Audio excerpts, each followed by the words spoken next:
जाति थियो। त्यसै कारणले हाम्रो मौलिक पहिचान बसेको।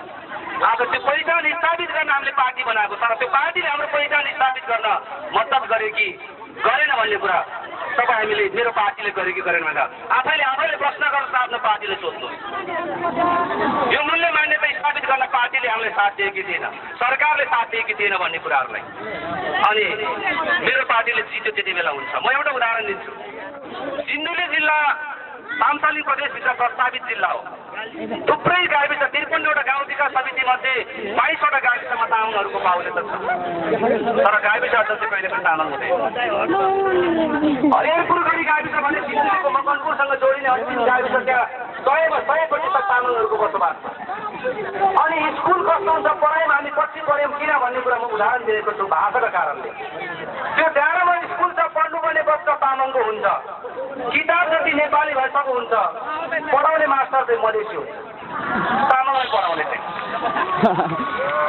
अनि त्यो तामाङको बच्चाले के बुझ्ने र के लेख्ने, शिक्षा अनि किन पछि पढ्छौँ भन्ने कुरा त्यहाँबाट सुरुवात गरेको मैले उदाहरण दिन्छु तपाईँलाई।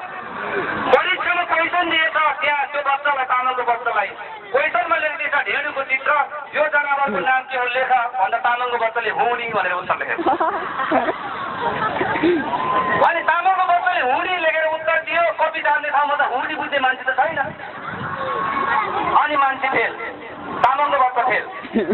अनि हाम्रो आमाहरू आपाहरू मेमहरू के भन्छ, यसले पढ्न जानेन, भाग्यमा छैन, अब हलचोकले बिहे गर्ने हर्दम गर्ने पढ्नु हुँदैन अब भन्नेतिर पुग्छ। अनि यो देशमा हामी आफ्नो कुरा लेख्छ, आफ्नो कुरा बोल्छ, फेल हुन्छ। अनि त्यो हाम्रो भाग्यले गराएको हो, हाम्रो कर्मले गराएको हो। प्रश्न फेरि पनि नयाँ नेपाल बनाउँछु भन्ने पार्टीहरूलाई अब तपाईँले बनाउने नयाँ नेपालमा हुडीले त तामाङको छोरा फेल हुन्छ कि पास हुन्छ, हामीलाई त्यो चाहियो। अनि हामी हाम्रो कुरा गर्दा फेल भएर बस्ने, अनि नयाँ नेपाल भयो भनेर हुन्छ। यो एउटा उदाहरण। अब पढे, ब्याचलर गरे, डिग्री गरे, सरकारी जागिरमा स्थायी हुनको लागि कर्मचारी हुनुको लागि लोकसेवा आयोग पास हुनुपर्छ। लोकसेवा परीक्षा दिन जानुहोस् तपाईँले फर्म भरेर, क्वेसन कस्तो सोधिन्छ भन्दा क्वेसन बनाउने ठाउँमा हाम्रो मान्छे छैन, कपी जान्ने ठाउँमा हाम्रो मान्छे छैन। क्वेसन कस्तो सोध्छ भन्दा बाहुनले पेट पर्दाखेरि उठिदिएको थुकलाई के भनिन्छ भनेर क्वेसन सोध्छ। अब त्यहाँ तामाङको छोरा माझीको छोरा पास हुन्छ। अनि त्यो कर्मले गराएको कि भाग्यले गराएको, यो देशको सिस्टमले विधिले फेल गराएको हामीलाई। साँच्चीकै त्यो सिस्टम खारेज हुने हो भने, कपी जान्ने र क्वेसन बनाउने ठाउँमा म तामाङको छोरालाई पनि पुर्याइदियो भने म पनि अर्को जातिले फेल गराउन सक्छु। म त्यो ठाउँमा पुग्यो भने म पनि लोकसेवा आयोगको क्वेसन बनाउँछु। तामाङ र सांस्कृतिक बाजा डम्फु सेङ्गमी हाला भनेर सोध्छु नि त। अनि त्यो बाहुन पास हुन्छ त्यहाँ। अनि हामी लोकसेवा त्यसरी अनकन्टेड क्वेसनहरू प्रस्ताव राखेर फेल गराउने, अनि हाम्रो कर्ममा मतवालीको छोरा नपढेर, जनजातिको छोरा नपढेर फेल भयो भने हामीलाई अयोग्य बनाउने। र त्यो क्वेसन हामीले राख्यो भने बाहुनको छोराले कतिजना पास हुन्छ हेरौँ त। म पनि कपी जाने ठाउँमा म हुन्छु नि। तामाङले त लेखिहाल्छ, तामाङको सांस्कृतिक बाजा डम्फुको आविष्कार भनेको पेङडोर चाहिँ हो भन्छ नि त उसले। त्यति बेला तामाङ त कपी जाने ठाउँमा मै हुन्छु, पास दिन्छु नि त नम्बर। अनि हामीलाई फेल गराउने विधि र सिस्टमले, यहाँको नीतिले अनि अयोग्य भनेर हामीलाई प्रमाणित गर्ने, यसको जिम्मेवार छ। त्यसको हिसाब खोज्दैछौँ अब हामी। 2007 सालदेखि 65 सालसम्म आउँदाखेरि नेपालभरिमा 948 जना तामाङको बलिदान भयो, शहीद भएछ। 948 जना तामाङको शहीद परिवारहरू आज के गर्दैछन्, के को निमित्त उसको बलिदान भयो, के प्राप्त गरे उसले, त्यसको जवाब यहाँको सरकारले, यहाँको पार्टीले दिने कि नदिने हामीलाई, त्यसको हिसाब लिन अब तामाङहरू कसिनुपर्छ। 2850 यो तल लोछारमा, यो लोछारभरिमा त्यसको हिसाब लिनुपर्छ हामीले, यहाँको पार्टीसँग, यहाँको सरकारसँग। 948 जना तामाङको ज्यानको पार्टी मारेर उनीहरूले बलिदान गरे। आज तामाङको लोछार स्थापित नगरेर यस्तो सडकमा मान्नुपर्ने? त्यो तामाङले त्यसै बलिदान दिएको छ, त्यो हिसाब अब हामी खोज्नुपर्छ। त्यो क्रममा तपाईँको सर्लाही जिल्लामा कतिजना तामाङ मर्यो होला, हिसाब छ तामाङसँग? अरूसँग त भएन भने तामाङसँग हुनुपर्छ। मेरो अधिकारी संस्था नेपाल तामाङ बिजनेसले हिसाब खोज्नुपर्छ। तिनीहरूको परिवार के गर्दैछन् भने पत्ता लगाउनुपर्छ। मैले देशभरिको जिल्लाको तामाङ बलिदान दिएका तामाङहरूको नाम लिस्ट निकाल्दैछु। यो मेरो एउटा पत्रिकामा सिन्धुलीको हालेको छु, अर्को अङ्कमा अर्को जिल्लाको हाल्छु म। सिन्धुलीमा मात्रै 47 जना तामाङको बलिदान भएछ। सर्लाही जिल्लामा 7 जना तामाङको बलिदान भएको छ। त्यसको नाम लिस्टहरू हामीले लिएर राखेका छौँ। त्यो प्रकाशित हुन्छ, तपाईँले हेर्ने होला। कसैको नाम छुटेको छ भने सच्याउनु होला, किनकि भोलि त्यो बलिदानको उसको योगदानको कदर हुने बेलामा त्यो मान्छे नछुटोस्। हामी लडाइँ जित्ने पक्षमा छौँ। जति हार्नु थियो आदिवासी जनजातिहरूले, तामाङहरूले, अब हार्ने ठाउँ छैन। अब हामी जित्नको लागि मात्रै अगाडि बढिरहेका छौँ। हामीले अब जित्ने मात्रै बाँकी छ। त्यो जित्ने बेलामा ती बलिदान दिएका सहितका परिवारहरू स्थापित नहोस्, उनी नछुटुन् भन्नको लागि पनि तपाईँहरूले सचेत हुनुहोला। आफ्नो गाउँ छिमेकमा कुन कुन तामाङले कसरी बलिदान गरेछ भन्ने पनि पत्ता लगाउन जरुरी छ। अनि भाषाकै कारणले हामी पछि परेको त्यति बेलाको पढाइको कुरा अहिले पनि हामीले त्यसरी पछि पारिरहेका छौँ। दोलखाको एउटा घटना छ नि, तामाङहरू जन्मजात गाई खाने, गाई त काटेरै खाने हो। यहाँ सुरक्षित निकाय पनि हुनुहुन्छ होला, प्रश्नसँग सुन्नु होला। गाई त तामाङहरूको संस्कृतिसँग चाहिने चिज हो। गाई काटेरै खान्छ मतवालीहरूले, मानव आदिवासीहरूले। पूर्वतिर गएर लिम्बुवान खम्बुवानका राई र लिम्बुवानले काटेरै खान्छ।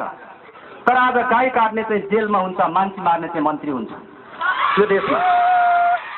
कस्तो खालको नीति हो, उसको एउटा संस्कृति हो। यो देशमा विभिन्न धर्मावलम्बीहरू छन्, आस्था मान्नेहरू छन्, कोही बुद्धिस्ट छन्, कोही क्रिस्चियन छन्, कोही हिन्दू छ।